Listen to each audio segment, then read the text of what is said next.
Hare Krishna. Thank you for giving me this opportunity to speak. Um, I want to start from my childhood. I remember an incident where I visited Vrindavan with my grandmother. We visited many temples of Vrindavan, but the temple which I loved the most was Angrejon ka Mandir. Uh, the best thing which I loved about them that they were dancing like mad people. And it was really exciting. All the white bodies, but all the devotees in white bodies, they were dancing enthusiastically and interestingly. I must be 10 or 12 years at that time.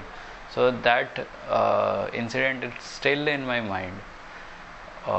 So gradually I grew up, and there is my mother's sister who used to visit our house regularly. So she used to enthuse me to chant this Hanuman Chalisa. So and visit temple at least once a week, Rama temple. So that's when I was 13 or 14 I started doing that, and I was regularly every day, every morning, 10 minutes I was chanting this Hanuman Chalisa, and visiting to temple once a week. So this was really good. To get this helped me to wake up every morning and do the what do you call do the prayers. So this went on for 5-6 years, and then I came to IIT Bombay in 2007. So in IIT Bombay, as soon as I arrived in Bombay, I was looking for some Rama temple, and near to IIT, I could not find anyone, but I found many temples of other devis, which were almost like self-made gods. So I did not wanted to uh, visit them, but I was really looking for Rama temple. So in a search, I came to ISKCON. I came to ISKCON, where I found Rama temple, and it was really nice to see the big temple of ISKCON Juhu, and I loved the Gaur Aarti they had. So sometimes I used to just come for the Gaur Aarti and go. I'm talking about my first year. So this went on for 3 years. For my first year, second year, and third year at IIT, I was coming like once in 2 months for Gaur Aarti. And I remember that once I was coming in the bus for Gaur Aarti, and I got late in Andheri station, and it became 7:30, and Gaur Aarti was about to end, and then I went back from there only. So but I really wanted to, so that is all happened. And in 2010, I met devotees in Dadar station who were selling books, Bhagavad Gita,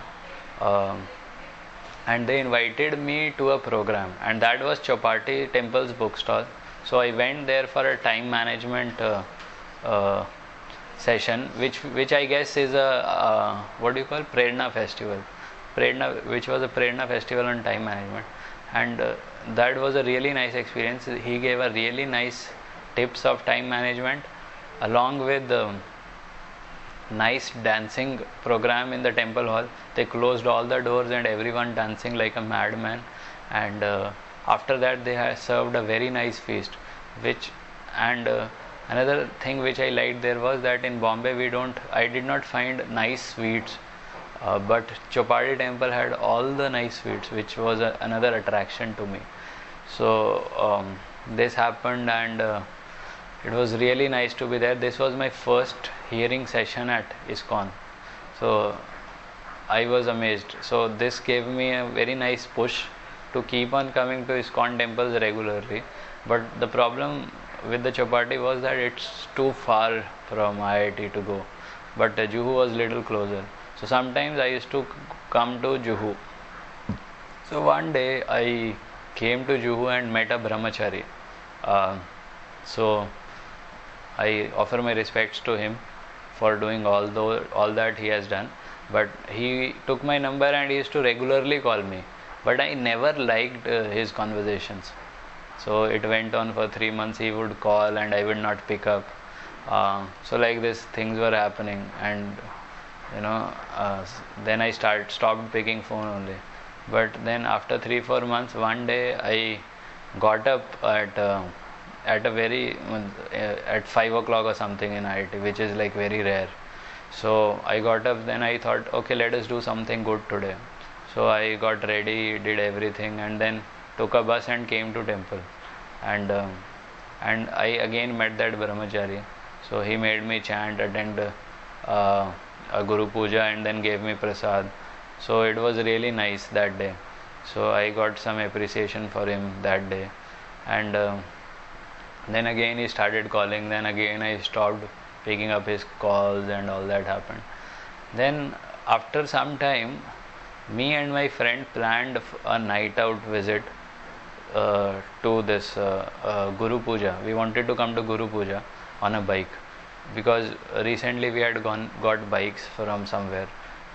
My friend has bought bikes, so we wanted to come to Guru Puja. So we did not sleep in the night, but at 3 o'clock we were feeling sleepy. So what we thought that, okay, let us not go for 7 o'clock Guru Puja, let us go for 4 o'clock Mangal Aarti, 4:30 Mangal Aarti. So we started from IIT and we were roaming around, and then finally we reached temple, and it was 4:45 and Mangal Aarti was going on. It was really blissful, it was really interesting. And after that after Mangal Aarti I met that brahmachari, and one great thing he did was he introduced me to Mukund Madhav Prabhu. So Mukund Madhav Prabhu was from IIT. In 1988 he attended IIT. So he first asked me this question, which hostel you are in. So I said I am in hostel 2, and he said I was in hostel 1. That was a very nice connection builder for the conversation to begin. So once that happened, and then he gave us some brief about Krishna consciousness and asked us to read this Science of Self-Realization. It was really nice discussion. I after some visits I came in the evening.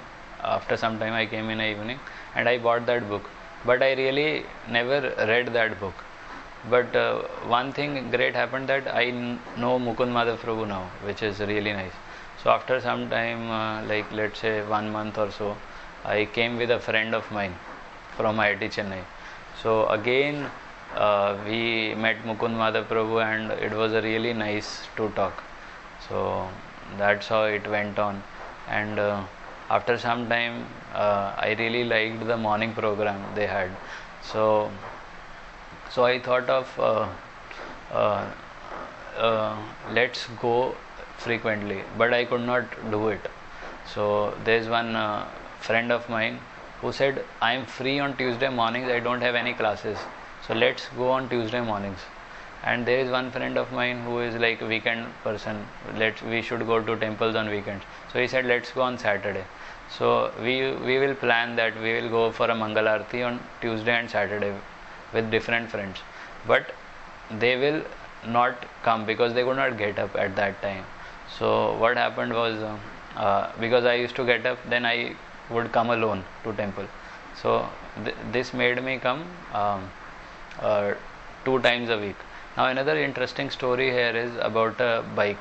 We are not allowed to have bikes in IIT, and it's impossible to come from Powai to Juhu in the morning. So what I used to do was, there is a friend of mine who just had bike. So, and he was a night rider. He would drive all night to here and there and enjoy, and he would exactly come back at 3 o'clock. So, and my time to get up from IIT was 3 o'clock. So I get up and get ready at 3:30, and I would walk to his hostel to get the bike keys, and then walk to the main gate. And it was like 40 minutes walk from hostel to main gate. Then I got my bike, and then I got his bike, and then I drive it to temple. So it in total it used to take 1 hour, but but I was so excited about Mangal Aarti that I did not mind walking for this long and traveling. So like this, I was coming Tuesdays and Saturdays, and then eventually it was so nice to come here, and then Mukund Madhav Prabhu started giving me Mahaprasad, which was an additional attraction. So after that, I thought, let's go every day. So then I started coming every day, means all the days of the week. I would get up at 3 o'clock, get ready at 3:30, and then come to temple. I would exactly reach temple at 4:25. So this went on for 3 months, and there was a GBC meeting also at that time. It was October. So because of that GBC meeting, I got the international presence of ISKCON also, got the ideas of international presence. And it's really nice to see the Western people also engaging in these activities with full faith and determination. So like this, it continued, 3 months went on. And one day me and Mukund Madhav Prabhu was talking, and he said,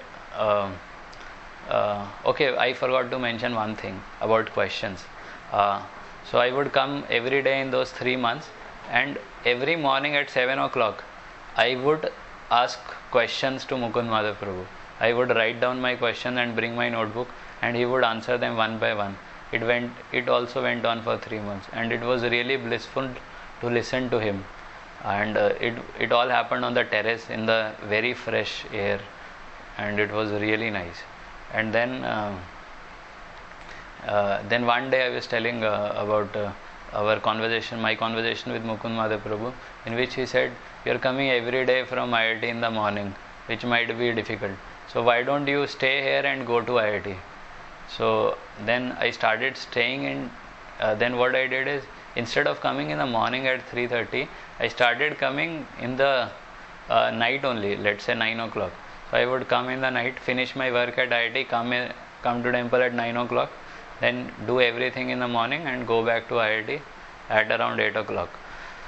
So that's it. So this happened, and after that, by Krishna's grace, that I am here, and it's 3 years, 3 months now, continuing the same schedule, that every morning I am at temple till 7:30, and in relishing the nice Mangal Aarti, then the chanting session, and then Guru Puja and the Bhagavatam class, and then go for work at 10 o'clock. So I can just say that this life has been really blissful. Krishna consciousness gives you inconceivable happiness. But yes, there are sometimes you feel unhappy. But I can say that unhappiness is only due to our mental restrictions, mental constraints.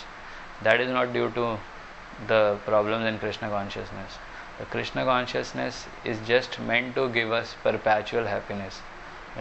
We just need to realize this and keep on continuing, and we will achieve the purpose of our life, the goal, back home, back to Godhead. So I request you all also to adopt this path and continue. You will really find the real taste of life here. So thank you very much. Hare Krishna.